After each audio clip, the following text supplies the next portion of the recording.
दोस्तों, हमने अभी तक अंटार्कटिका के रहस्यों के 5 पार्ट कवर किए हैं और अभी इस वीडियो के लास्ट पार्ट में आपका फिर से स्वागत है।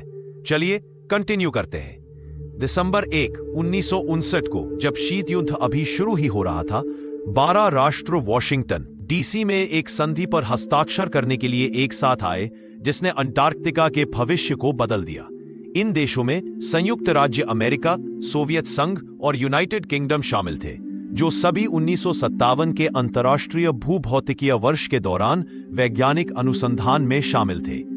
उन्होंने जो संधि पर हस्ताक्षर किए वह लंबाई में छोटी थी, केवल 14 लेख, लेकिन यह समझौता जल्द ही आधुनिक इतिहास में सबसे असामान्य और प्रभावी राजनयिक व्यवस्थाओं में से एक बन गया। अंटार्कटिक संधि आधिकारिक तौर पर 23 जून 1961 को लागू हुई।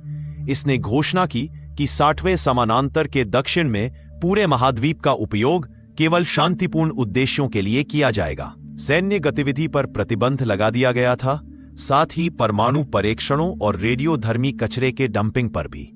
वैज्ञानिक अनुसंधान सभी हस्ताक्षरकर्ताओं के लिए स्वतंत्र और खुला होना था। देश नए क्षेत्रीय दावे नहीं कर सकते थे या मौजूदा का विस्तार नहीं कर सकते थे, और अनुसंधान करने वाले किसी भी व्यक्ति को अपने निष्कर्षों को दुनिया के साथ साझा करना था। पहली नजर में यह सब एक महान प्रयास की तरह लग रहा था, विज्ञान और शांति के लिए एक अद्वितीय वातावरण को संरक्षित करने का एक तरीका। वर्षों से और अधिक देशों ने इस पर हस्ताक्षर किए। आज 50 से अधिक राष्ट्र इस समझौते का हिस्सा है, लेकिन यह ठीक यही अचानक सहयोग है। ऐसे समय में जब इनमें से कई देश अन्यथा गहरे संघर्ष में थे, जिसने कुछ लोगों को संधि के सच्चे उद्देश्य पर सवाल उठाने के लिए प्रेरित किया है। संधि पर द्वितीय विश्व युद्ध के सिर्फ 14 साल बाद हस्ताक्षर किए गए थे। शीत युद्ध पूरे जोरों पर था। संयुक्त राज्य अमेरिका और सोवियत संघ हथियारों, अंतरिक्ष और वैश्विक प्रभाव में प्रतिस्पर्धा कर रहे थे। फिर भी इस तीव्र प्रतिद्वंद्विता के बीच इन्हीं देशों ने किसी तरह पृथ्वी पर सबसे बड़े अज्ञात भूभाग को पूरी तरह से विसैन्यीकरण करने पर सहमति व्यक्त की। कुछ के लिए वह समय बहुत सुविधाजनक लगता है, और सिद्धांतकारों के लिए यह एक केंद्रीय सवाल उठाता है: अंटार्कटिका में वास्तव में क्या हो रहा था जो इतना महत्वपूर्ण था? आज अंटार्कटिका तकनीकी रूप से वर्जित नहीं है, लेकिन पहुंच को सख्ती से नियंत्रित किया जाता है। केवल थोड़ी संख्या में वैज्ञानिकों को वहां रहने और काम करने की अनुमति है, और उन्हें भी विशेष अनुमोदन, प्रशिक्षण और उपकरण की आवश्यकता होती है। पर्यटक जा सकते हैं, लेकिन केवल विशिष्ट तटीय क्षेत्रों में और करीबी पर्यवेक्षण के तहत। लाखों वर्ग किलोमीटर को कवर करने वाला विशाल आंतरिक भाग लगभग पूरी तरह से दुर्गम रहता है। ऐसे क्षेत्र हैं जहां विमानों को उड़ान भरने की अनुमति नहीं है। कुछ क्षेत्रों को पर्यावरण संघर्षण के कारण वर्जित के रूप में चिह्नित किया गया है। अनुसंधान स्टेशनों का दौरा केवल अनुमति से किया जा सकता है। ये सभी नियम अंटार्कटिका को एक निषिद्ध दुनिया जैसा महसूस कराते हैं। कुछ का मानना है कि एलियन तकनीक बर्फ के नीचे दबी हुई है। दूसरों को लगता है कि अंटार्कटिका कभी एक खोई हुई सभ्यता का घर था, शायद अटलांटिस या अन्य प्राचीन मिथकों से जुड़ा हुआ था। यहां तक कि ऐसे लोग भी हैं जो तर्क देते हैं कि सरकारें वहां गुप्त प्रयोग कर रही है, सार्वजनिक निरीक्षण से बहुत दूर। गोपनीयता, निगरानी, प्रतिबंध, ये सब उनके विचार में हमसे सच्चाई को छिपाने की ओर इशारा करते हैं। समय के साथ अंटार्कटिक संधि का विस्तार हुआ, जिसे अब अंटार्कटिक संधि प्रणाली कहा जाता है। इसमें अतिरिक्त समझौते और विशेष पर्यावरणीय नियम शामिल है। इसका अपना सचिवालय भी है, जो ब्यूनस आयर्स में स्थित है। हर साल सदस्य देश विज्ञान, एनसीआर, सुरक्षा और संरक्षण पर चर्चा करने के लिए मिलते हैं, लेकिन फिर से ये बैठकें जनता के लिए खुली नहीं हैं। और जबकि कई लोग तर्क देते हैं कि यह प्रणाली अंटार्कटिका की रक्षा करती है, अन्य कहते हैं कि यह पूरी तरह से कुछ और की रक्षा करती है। जबकि अधिकांश लोगों के लिए अंटार्कटिका एक निषिद्ध महाद्वीप से ज्यादा कुछ नहीं है, वैज्ञानिकों के लिए यह उससे कहीं ज्यादा है। उनके लिए अंटार्कटिका एक विशाल प्राकृतिक प्रयोगशाला है, एक ऐसी जगह जहां अतीत बर्फ में संरक्षित है और जहां हमारे ग्रह का भविष्य पहले से ही लिखा हो सकता है। कई मिथकों, साजिशों और किंवदंतियों के बावजूद अंटार्कटिका का सच्चा महत्व और भी असाधारण हो सकता है। इसलिए नहीं कि यह क्या छुपाता है, बल्कि इसलिए कि यह क्या प्रकट करता है। दशकों से अंटार्कटिका के वैज्ञानिक मिशनों ने हमें उस दुनिया की स्पष्ट समझ दी है जिसमें हम रहते हैं। इसकी मोटी बर्फ की चादर के भीतर कुछ जगहों पर 4 किलोमीटर से अधिक गहरी प्राचीन हवा की परतें फंसी हुई हैं। प्रत्येक परत एक समय कैप्सूल है जिसमें तापमान, वायुमंडलीय गैसों और पर्यावरणीय परिवर्तनों पर डेटा होता है जो 10 लाख साल से अधिक पीछे जाते हैं। बर्फ में ड्रिलिंग करके शोधकर्ता पृथ्वी के जलवायु इतिहास का अध्ययन कर सकते हैं और इसकी तुलना आज की तेजी से गर्म हो रही दुनिया से कर सकते हैं। 1985 में अंटार्कटिका के ऊपर ओजोन छिद्र की खोज सिर्फ एक उदाहरण था कि कैसे अंटार्कटिक विज्ञान अदृश्य लेकिन वैश्विक खतरों को उजागर कर सकता है। और जबकि बर्फ अतीत में एक खिड़की प्रदान करती है, अंटार्कटिका का भविष्य कुछ बहुत कम अपेक्षित आक्रमणकारियों द्वारा आकार ले सकता है। ये आक्रमणकारी वास्तविक हैं और वे जीवित हैं। वैज्ञानिक अब जहाजों, विमानों, खाद्य आपूर्ति और यहां तक कि लोगों के जूते द्वारा ले जाई जाने वाली गैर देसी प्रजातियों के अंटार्कटिका तक पहुंचने में वृद्धि की चेतावनी देते हैं।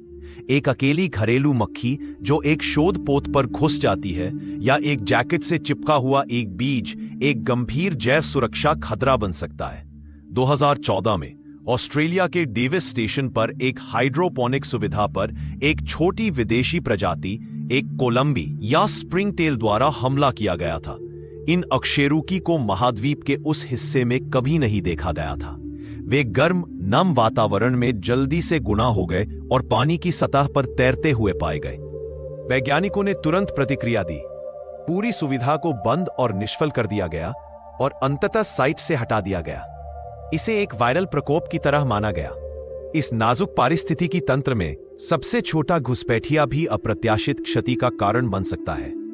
अन्य आक्रमणों का पता लगाना कठिन रहा है। एक शोध स्टेशन के सीवेज सिस्टम में पाई गई एक मशरूम मक्खी 20 साल से अधिक समय तक गायब होने से इनकार कर दिया। समुद्री प्रजातियां जैसे कि दुनिया के दूरदराज के हिस्सों से मसल्स भी अंटार्कटिक प्रायद्वीप के साथ पाई गई हैं, जो संभवतः पर्यटक जहाजों या शोध पोतों के हल द्वारा ले जाया गया था। हालांकि छोटे ये जीव अगर फैलने की अनुमति दी जाती है तो पूरे पारिस्थितिकी तंत्र को बदल सकते हैं।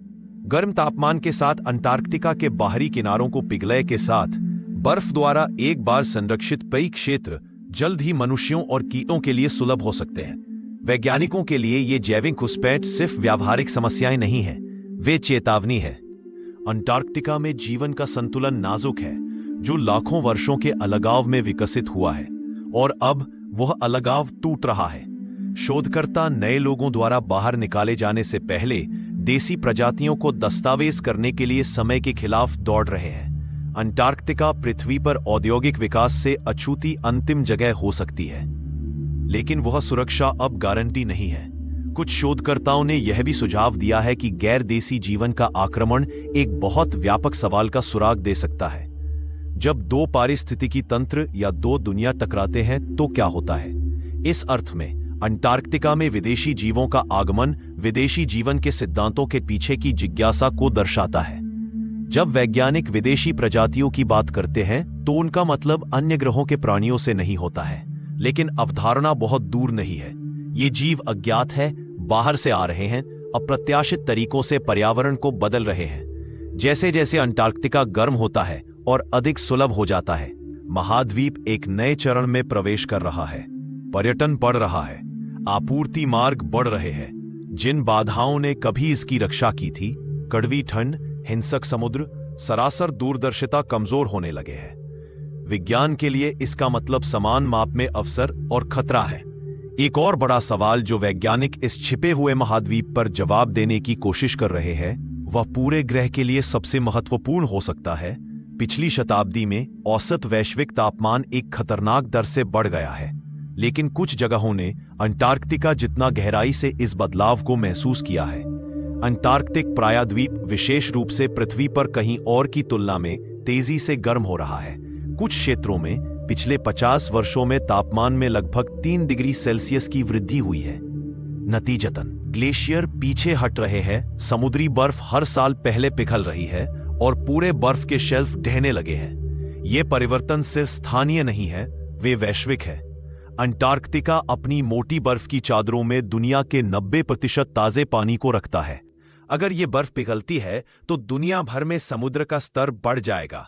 अकेले पश्चिम अंटार्कटिक बर्फ की चादर का पूरा पिघलना वैश्विक समुद्री स्तर को 3 मीटर से अधिक बढ़ा सकता है, जबकि एक पूर्ण पतन में सदियों लग सकते हैं। प्रक्रिया पहले ही शुरू हो सकती है और जैसे जैसे बर्फ पीछे हटती है, वैज्ञानिक एक सवाल पूछना शुरू कर रहे हैं जो एक बार अकल्पनीय लग रहा था। क्या अंटार्कटिका फिर से हरा हो जाएगा? यह असंभव लग सकता है, लेकिन यह महाद्वीप हमेशा बर्फ से ढका नहीं रहा है।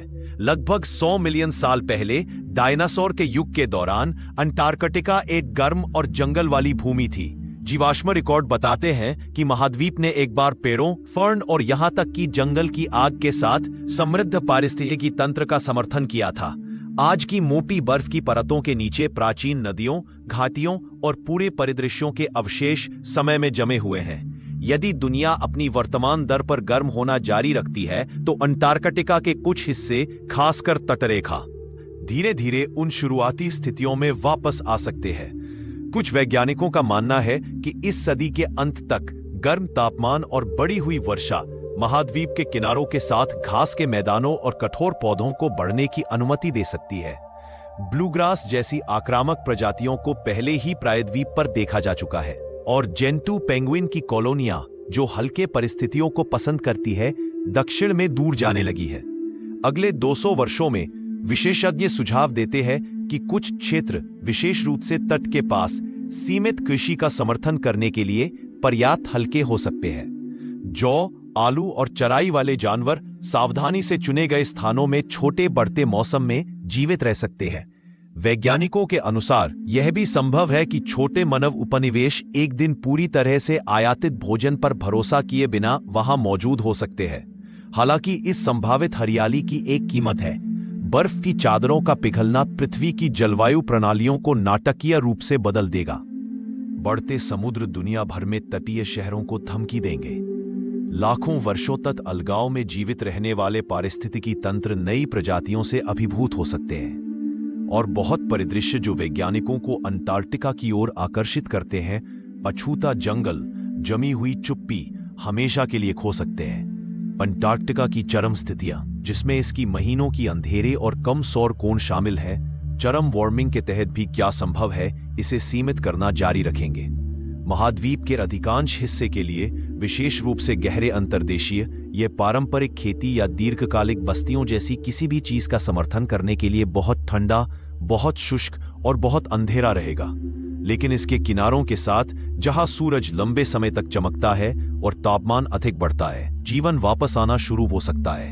अंटार्कटिका का भविष्य अभी भी अनिश्चित है। कुछ का मानना है कि यह पृथ्वी का अंतिम शरण बन सकता है, क्योंकि भूमध्य रेखीय क्षेत्र गर्म हो जाते हैं, जीवन के लिए एक ठंडा अभयारण्य होता है। अन्य चेतावनी देते हैं कि एक बार जब हम बर्फ पिघलने पर नियंत्रण खो देते हैं तो परिणाम हमारे द्वारा भविष्यवाणी की जा सकने वाली से बहुत दूर चले जाएंगे। जो निश्चित है वह यह है कि दुनिया देख रही है। अंटार्कटिका, जिसे लंबे समय से एक जमे हुए अवशेष के रूप में देखा जाता है, मानव प्रभाव का एक दर्पण और आने वाले का प्रतीक बन रहा है। वैज्ञानिक अपने दूरस्थ ठिकानों और उपग्रह आंखों से इसके परिवर्तनों की निगरानी करना जारी रखेंगे।